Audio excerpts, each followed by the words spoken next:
In days gone by, kayaks were made of wood and animal skin and used by people who hunted to survive. Fast forward to today, and you'll see that kayaks have updated their image. Now they're marvels of molded plastic, coveted by sports enthusiasts far and wide.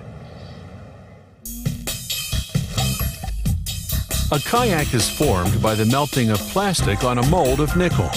This mold is made in two parts, an upper and a lower section. The surface of the mold is perfectly smooth and has a mirror finish that guarantees an excellent luster.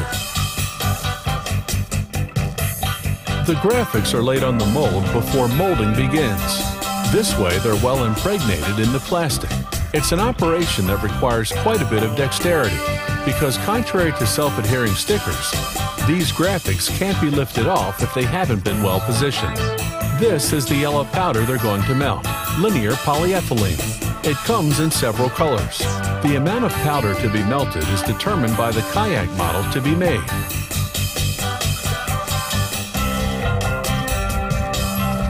At the same time, in other molds, they're going to fabricate other parts of the kayak, such as the baggage compartment cover, the central support, and the seats. The polyethylene is poured into the mold, which is then closed. All the other molds are closed as well.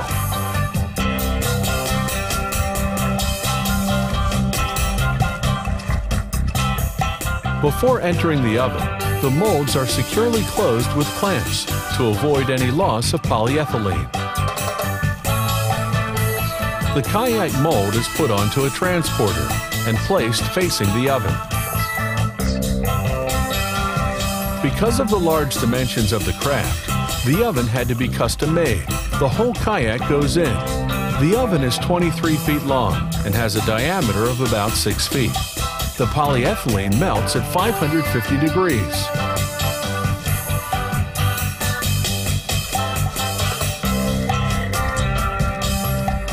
To completely distribute the powder throughout the mold, it pivots on several axes.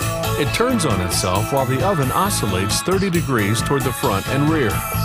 This procedure is termed rock and roll and lasts 19 minutes. Cooking is now over and the mold exits the oven, but the plastic has to cool in order to solidify.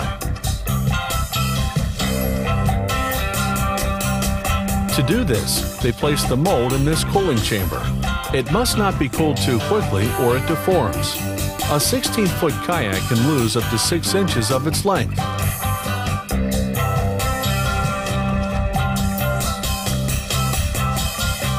Now the cover of the mold is lifted off.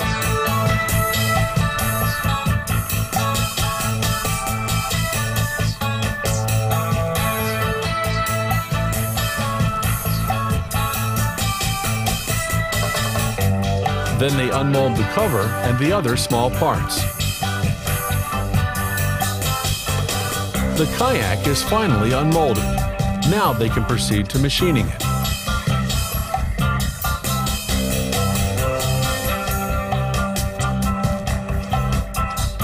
While inspecting the kayak, they remove any plastic ridges left by the joint between the two halves of the mold. They now move to finishing. This begins with the screwing on of carrying handles. Here they cut the opening for the baggage compartment. And then they install the trimming.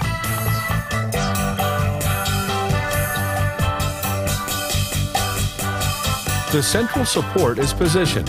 It plays an important role because it links the bottom and top portions of the craft.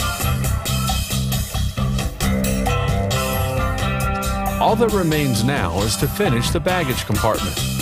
They attach fasteners, then put the cover in place and hold it down with a retaining strap.